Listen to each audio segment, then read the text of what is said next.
Գյորջյան Կասկադ 60 ամիս փուլային վճարում բազմաթիվ առավելություններ։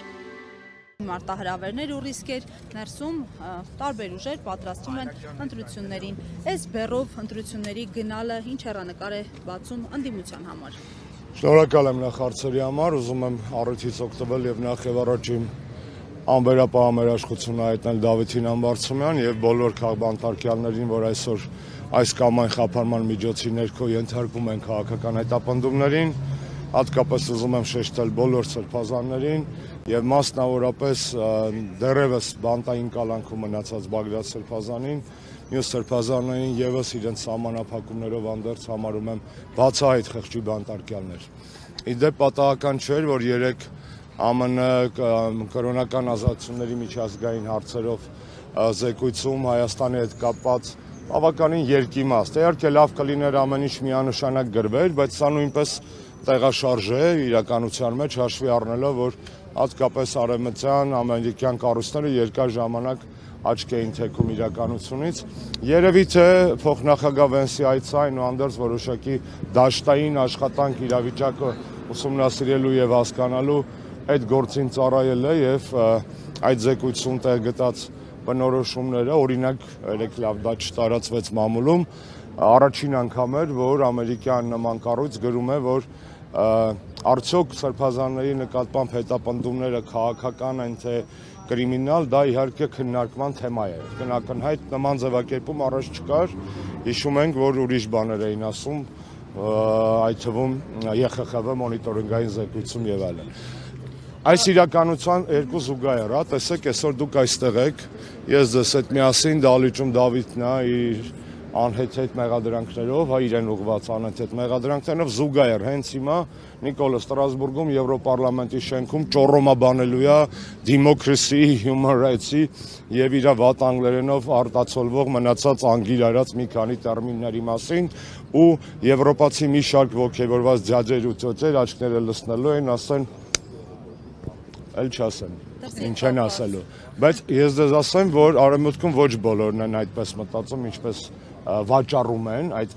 կարծինկաները, այդ պատկերները, այդ բաներով, ես կարող եմ կռահել այսօր ինչա լինելու, թեպետ ես զուգահեռ կգնամ կլսեմ ինչա խոսում իրականում, այս երկու Հայաստանների, մեկը հորինված Հայաստանի, այն Հայաստանի, որ Նիկոլ Փաշինյանը փորձում է երկրից դուրս ներկայացնել որպես ժողովրդավարության կղզյակ, այնինչ ես օրինակ անհամբեր սպասում եմ հեսա մի քանի օրից լույս կտեսնի Էկոնոմիստի ամսագրի տարեկան շատ հեղինակավոր ժողովրդավարության ցուցիչի զեկույցը, կտեսնենք այնտեղ ինչ էր գրած, նախորդ տարիներում բաց գրած էր, որ սա հիբրիդային ռեժիմ է, չի կարա հիբրիդային ռեժիմը լինի ժողովրդավար, դիտում չի գրած, որ վատ ժողովրդավարություն է, գրած է տուպը հիբրիդային ռեժիմ, հիբրիդ, այն հիբրիդային պատերազմ, որ ասում են, հիմնականում հենց Նիկոլն է այդ հիբրիդային պատերազմի մարմնավորումը, հայ ժողովրդի դեմ մղվող հիբրիդային պատերազմի։ Վերադառնանք բուն հարցին, կարոտել եմ ձեզ, թող երկար խոսում եմ։ Վերադառնանք բուն հարցին, իհարկե Հանրապետական կուսակցության գործադիր մարմնի հայտարարությունը այդ բոլոր մտահոգությունների մասին է եւ այդ մտահոգությունների համատեքստում լավագույն եւ ամենաէֆեկտիվ լուծումը գտնելու ցանկության մասին է։ Ակնհայտ է 100 անգամ բացատրել ենք ու չենք ստացել որևէ կոնտր հիմնավորված արգումենտ, առայն որ անգամ եթե մարդիկ ուժեր ու փորձում են ընտրություններով հաղթել Նիկոլ Փաշինյանին, այդ ընտրությունների արդյունքները չեն կարող բավարար լինել, եթե չկա փողոցային ճնշում, որովհետև բռնապետերին, իսկ բոլորն ասում են, որ Նիկոլը բռնապետ է, եթե կա անդիմադիր ուժ, որը չի ասում, որ Նիկոլը բռնապետ է, ես պետք է հարցնեմ իրանք անդիմադիր են, թե չէ, որովհետև չկա այդպիսի գետ մեկ ուժ, որի առաջնորդներից, ղեկավարներից ակտիվ քաղաքական գործունեություն ծավալած դեմքերից չլինեն քաղբանտարկյալներ, նախկինում, այսօր եւ վստահ եմ նաեւ վաղը, որովհետեւ Նիկոլ Փաշինյանը ընտրությունները կեղծում է հնդածս, մենք տեսնում ենք օնլայն ռեժիմում կեղծվող ընտրություններ, որովհետև վարչական ռեսուրսի օգտագործումով գնալ ներկուսակցական քարոզարշավի անվան տակ անել քարոզություն, դա ընտրությունների կեղծիք է։ Ես հիշում եմ մի անգամ Սերժ Սարգսյանը նախընտրական ժամանակահատվածում ուրբաթ էր 6-ից հետո, թե շաբաթ էր, ոչ աշխատանքային ժամ էր, որ մի 5-6 շարաս մեքենաներից բաղկացած շարասում տեղ էր գնացել։ ԱՄՆ եւ Եվրոմիության այդ պահի դեսպանները մարմնի մաս չէր մնացել իրանց վրա, որ չճղեին, որ չասային, որ սա վարչական ռեսուրսի շահագործում է։ Ես դες 100%-անոց ինֆո եմ տալիս։ Իսկ այսօր, երբ որ շաբաթ-կիրակի օրերով վերցնում են հազարավոր ախրանաներ, պետական միջոցներով շրջում են, պետական հասարակական քարոզչական միջոցով, ինչպեսին համայնքը պետք է լիներ, լուսաբանում են, երբ որ ակնհայտ կուսակցության արշավը արվում է պետական միջոցներով, էլ որն է կեղծիքը, եթե դա կեղծիք չի, էլ չասեմ այս դատավարությունների մասին, ընտրական օրենսգիրքը առանց համաձայնության հնդածս փոխելու մասին, դիտորդների ֆունկցիաները սահմանափակելու մասին, կեղծաթոշակ, ԿՀՆ-ով այն Վահագն Հովակի ինչ լավ է դա իմ օրոք չէ, իրա վարսնագույցունը, իմ նախարարած օրոք չէ, չէ, ես էլի տենց ամոթալի շրջանավարտներ ունեցել եմ իմ նախավորության օրոք, բայց լավ է ես դրա դիպլոմ ստանալու հետ որևէ կապ չունեմ։ Փառք Տիրոջը։ Ինչ կա, ինչ քննարկումների փուլում եք։ Մեր ընտրական համակարգի որակը ասել է նրան, որ 4-րդ հայկական ժամանակում կար պահ, որ միակ լավագույն ֆունկցիան, որ այդ մարդը կատարում էր ինչ-որ լամաջո եւ չեբուրեկի բերելն էր խմբագրություն, այդ մարդը ԿՀ-ի է, խանգարում ես։ Այդ մարդը ԿՀ-ի է այսօր ղեկավարում։ Դե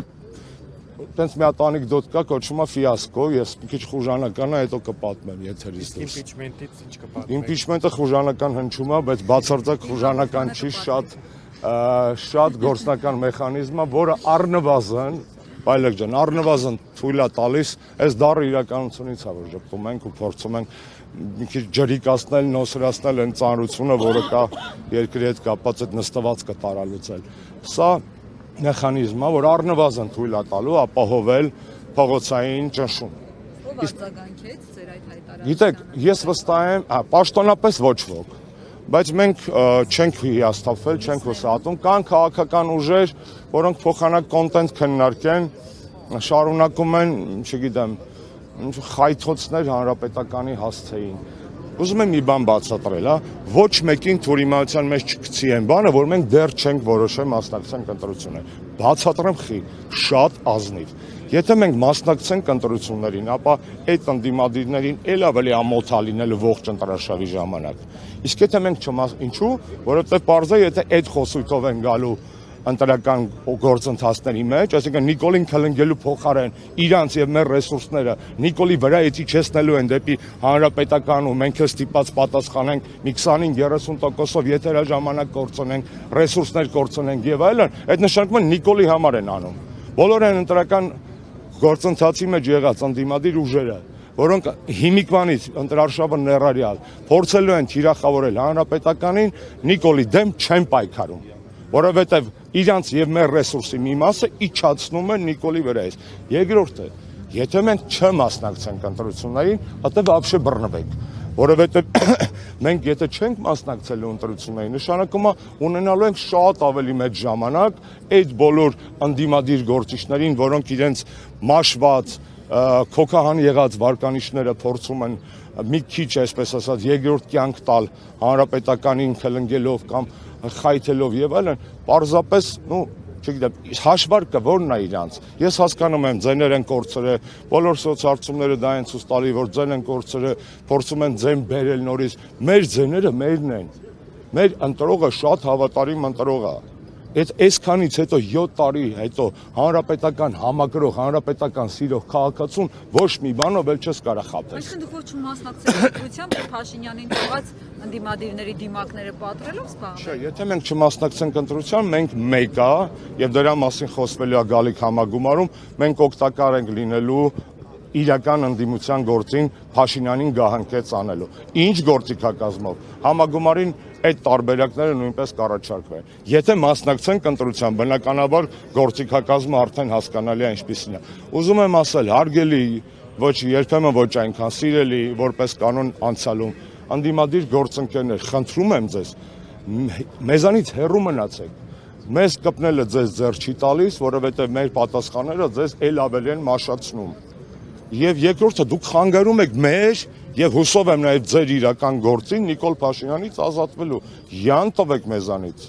Այսինքն այդ արդեն փսիխոզ է որոշ մարդկանց մոտ, պարզապես փսիխոզ է։ Վերադառնանք բուն հարցին։ Ես վստահ եմ, որ այդ մարդիկ բոլոր ընդդիմադիր ուժերում կա ըմբռնում առայն, որ Նիկոլ Փաշինյանի հետ կապված ընտրական մենամարտում հայտնվելը լրջագույն ռիսկ է։ Ռիսկ է այն բանի համար, որ Նիկոլը այս օրինակ 1000 անգամ բերել է։ Գլադիատորն առաջի են լավը։ Կինոն բոլորը տեսել եք, չէ՞։ Այդ որ իմպերատորը իջնում է Մաքսիմուսի մոտ, իբր հաջորդ օրը կռվից առաջ գրկում է ու հետևից դաշույնով խրում է։ Ու տենց վիրավորին այդ Մաքսիմուսին բերում են Կոլիզեի, մեկը էլի իմպերատորը կայսերը սպանվում է, բայց այդ Մաքսիմուսն էլ է մեռնում։ Ուզում եմ ասեմ, Նիկոլի ընտրությունները այդ նույն օրինակն են, ինքը ընդդիմությանը դաշույնով բոլորին խփում է։ Մեզ այտենց խփած, քաղբանտարկյալ ընկերներով, եկեղեցու ճնշումներով, ընտրակաշառքով ակնհայտ, որ ինչ առամը պետ բյուջեն, վարչական ռեսուրսի չարաշահումը, ինքը գնում է այդ դաշույնահարված ընտրությունների։ Եթե մենք ուզում ենք, իսկ մենք ուզում ենք հաղթել այս ընտրություններում, մենք ուզում ենք հաղթել միջև ընտրությունները, մենք ուզում ենք, որպեսզի Նիկոլ Փաշինյանը չլինի երկրի վարչապետ, իմպիչմենտի գործիքը առնվազն, տեսեք, չեմ ասում, Աստված տա հաջողությամբ փսակվի ԱԺ-ում քվեարկությամբ, բայց իմպիչմենտի գործիքը նաև հնարավորություն է մոբիլիզացնել մարդկային ռեսուրս, որը պետք է գալու անգամ ընտրությունների մասնակցելու պարագայում մեզանից միջև ընդդիմադիր